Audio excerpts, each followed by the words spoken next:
Hello, my name is Austin Capps, and today I'd like to talk about an article coming from Reuters.com titled New York Fed Says March Supply Chain Pressures Highest Since Start of 2023.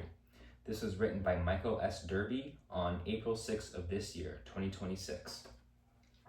So the article begins to state that the global supply chain pressure index is at its highest point since early 2023, so 3 years.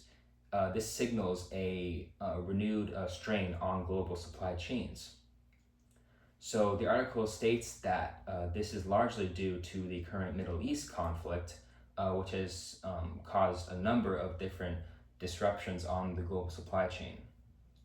These disruptions include things such as increasing in input costs, increasing in inflationary pressure, and just overall delays, disruptions, and a real sense of uncertainty for what is to come next for global supply chains.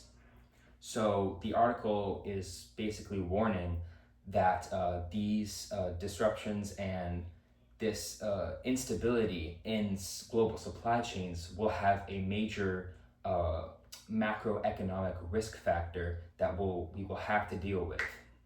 So for me personally, this just really paints a picture of how things such as geopolitics, global geopolitics, can have a serious impact on the supply chain globally, and then therefore that will ripple on to having macro effects such as inflation and inflationary pressure.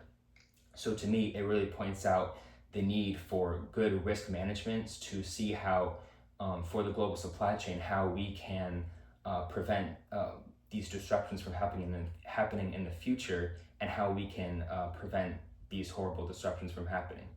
Thank you for listening, and have a great rest of your day.